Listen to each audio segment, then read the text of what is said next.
This should be played at high volume, preferably in a residential area.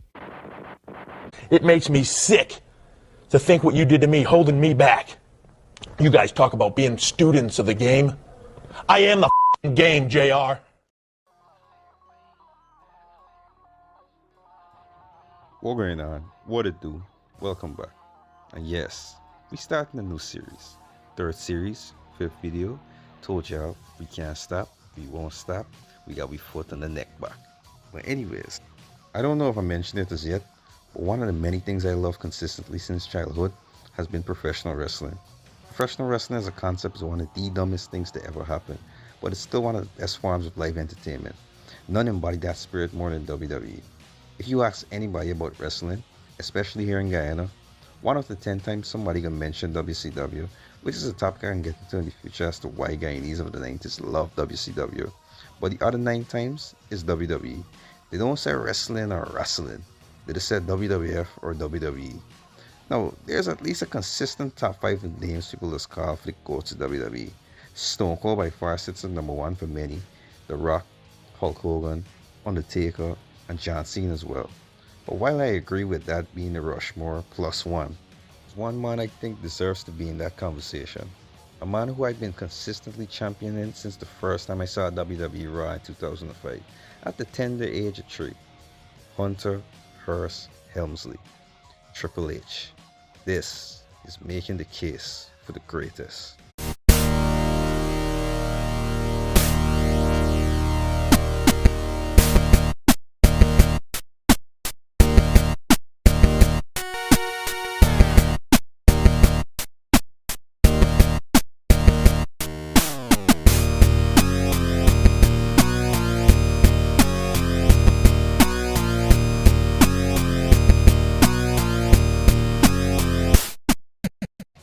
Triple H has always been a hard-working and competitive man from since his early days.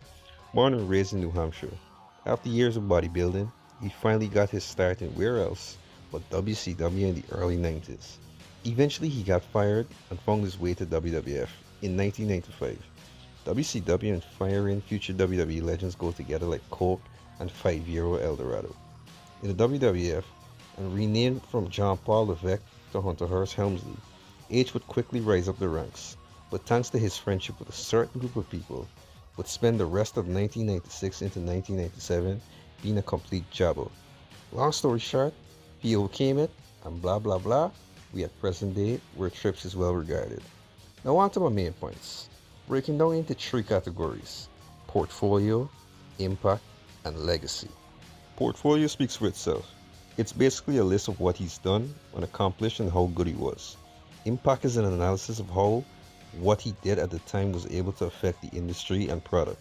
And legacy is impact of everything he did, but how they helped to shape the current and future trajectory of WWE. Got it? Everything clear there? Good. Let's go. Oh, let's get ready to suck it! Now I know everybody just give Triple H a hard time because he married the boss's daughter, and he only get it far because of it. Listen to me. Triple H got married in 2003. He started dating Stephanie in 2001 and was married to her in storyline in late 1999.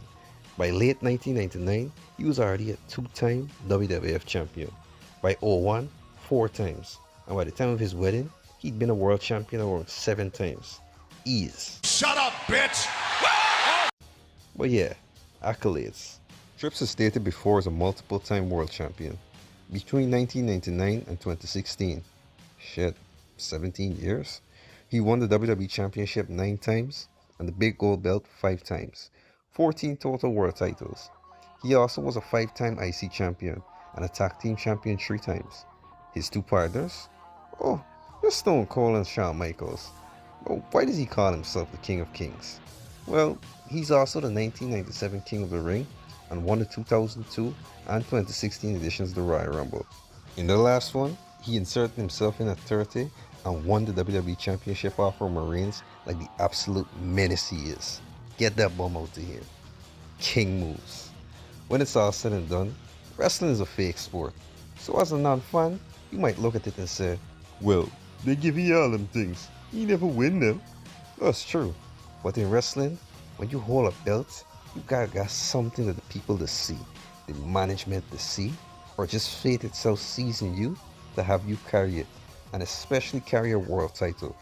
The ones who wear it are usually doing something others can't do at a high level, and 14 times in that position shows you that Triple H could, can, still will forever be the guy to do it. But speaking of his abilities, Does he have no conscience? Does he have no heart? Do you have no soul? You son of a bitch! Do you realize what you just done?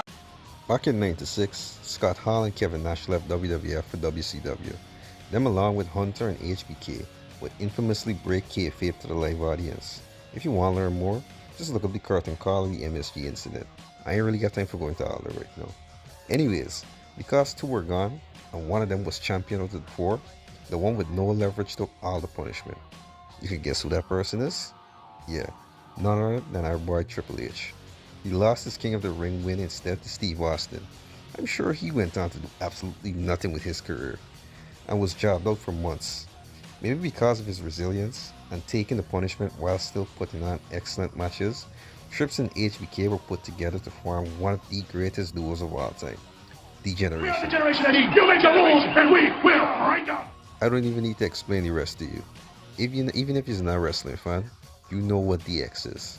Anyways, Shawn Michaels will be the big brother / lead of the troupe, but after losing to Stone Cold at Mania 14 and retiring for 4 years, Triple H would assume the leadership mantle.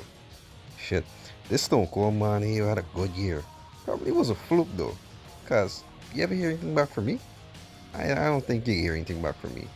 The OG version of DX would help change the dynamics of WWF TV, but the second edition, comprised of Helmsley, Chyna, X-Pac, and the New Age Outlaws, helped usher in crowds of rowdy teens and children. In 1999 though, after Chyna would split and then rejoin DX, before and then during Mania 15, Triple H would betray X-Pac and dissolve DX. Okay. Anyways, he dissolves DX and joins up with the corporation, biding his time until finally during the summer of 1999, winning his first WWF Championship, the night after losing in a match against Stone Cold Steve Austin and Mankind. Oh my goodness. This Stone Cold man, I get him fed up with seeing it. What made this man so special, bro? Really and truly. Was he that great? Yeah, tell me. But back to Triple H.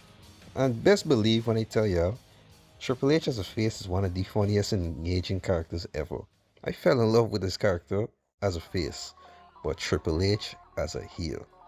Triple H as a goddamn heel is probably the greatest heel in WWF history, not named Vince McMahon. From 1999 to 2004/5, Triple H was consistently the most hated man in WWF. Just listen to JR right here, bro. That son of a bitch! Why, Triple H? You son of a bitch! Why? Tell me why! Damn Triple H! Damn his soul! You son of a bitch! Don't you hear her? Don't you hear her? With one minor exception, that 6-year period was Triple H's heyday of being relentlessly booed by fans, critics, hell, everybody. But at the same time, you just couldn't help but love him with how great he was at being such a testable person, dog. The year 2000 arguably cemented him and The Rock as the faces of the promotion, while a certain man named Stone Cold Steve Austin was injured. Alright, I give up the sarcasm now. Stone Cold is the GOAT, right? If y'all didn't catch my drift. Of course they catch my drift. What are you talking about? Anyways, regardless of that. You are one dumb son of a bitch. 2000 is also set to be the best financial year in terms of show revenue for WWE when you account for inflation and the company's size, as well as Hunter being named the #1 villain throughout the year. Feuds with Mick Foley and The Rock showed everybody how good he was in the ring, and his storyline with Stone Cold Steve Austin showed just how good he was at being the most evil and sick and detested person in the entire WWF. And then in 2001, Triple H would be taken out for the rest of the year after tearing his quad. In a procedure that usually takes 10 months to heal from, to be in competitive shape, H would recover within 6 months and show the world just how much respect and admiration they had for him. The pop he got when he came back in 2002, it's one of the best. Just hear it for yourself. Before the WWF World is back! Triple H is back!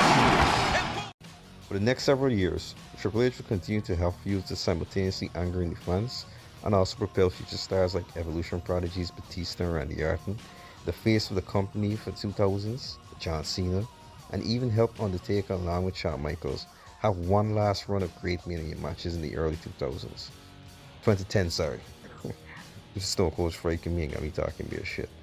After 2012, he'd be more of an authority figure and backstage head. This new position, he'd keep on helping to shape the new generation and the coming generation of the company in more ways than one. We are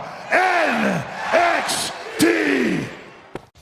Or I could just list things like his entrance music being iconic, his entrance in general being iconic and how it inspired many of today's stars to be more grandiose with theirs, his character work, all these different things. But Tripp's true legacy, and what's something you can't take from him, is being a true student of the game. I know, that's very cliche, and I really don't give a shit. It fits. Sure, the Reign of Terror did leave a sour taste in the mouths of fans, but outside of some missteps, some big booking missteps, the booking was great for what it was, and it paid off. After all them years, everybody trying and failing, and some people getting dethroned for a couple mornings, his own prodigy had to be the one to take him down. A man who basically helped him keep that title for as long as he did, would take his opportunity and turn on him after not having enough respect. That made Batista into the big star that he is today. John Cena and Randy Orton would be the face of the company in the early 2010s, with their feuds with Triple H elevating them. It showed the fans that Cena could actually wrestle and deliver classic matches that didn't look forced in anything, and Randy Orton would have his best character work feuding with Triple H in 2009. Speaking of the Viper, I should do a video on him in his character work during that time, 2009 Randy Orton was a freaking savage. But going back to Triple H, yeah, everybody said that he buried people, he got the golden shovel, and he always got put himself over. But look at Triple H's track record, bro. He has a losing record at WrestleMania for a reason. He knows when to put people over. He knows what sells. He knows what's best for business. Look at what happened with Daniel Bryan. He didn't have to lose to him. He could have just gone on and do the regular match against CM Punk. But he didn't. Even though the fans had to goad them into doing it, Triple H was the one who took the pin and sent Daniel Bryan into the main event. Strategy. And while we are shaping the future, let's not forget that he's the bridge between the casual and IWC fans because of his savvy for talent. I personally don't like a lot of the guys he propped up, but talent like Braun Breaker, Rhea Ripley, Liv Morgan, Seth Rollins and Roman Reigns were all at some point pet projects of Big H. Each of them all got shitted on early on in their careers due to upper management not really having a clue at the time of what to do with them. But now, each of them are at main event level, legends, and are future stars. And a lot of that is due to the former director of talent relations, now chief content creator being the game. Put some respect on that man's name. You said everything was split, 50-50. I just wasn't sure which half you wanted. Nowadays, the word everybody using is aura. Somebody got aura because the essence of presence around them is so great and all that. The stars of the Attitude Era, in my opinion, have the greatest aura of all generations of wrestling. And Triple H, well, he probably broke the scale and is up there with some of the best. The iconic entrance music, the presence of an equally evil, powerful figure / fun-loving degenerate of the people, the pedigree, the swagger, some of the best matches in Fed history, and being able to go from almost getting fired to having the boss man daughter run after you till she make you cheat. Well, I don't condone that he allegedly cheating on China, but that's some 1 million hour shit, bro. Come on. If Trips is not your pick for the greatest, then that's fine. But if you're out here saying that he should never be mentioned as such, you're lying to yourself, dog. You're lying to yourself. Anyways, that's all I got for y'all today. Thanks for messing with this new series. Thanks for supporting the channel. And I know a lot of people out there can say, oh, you riding, bro? Stop glazing. So, one time, I could just say this. Pause. Until next time, later, don't get.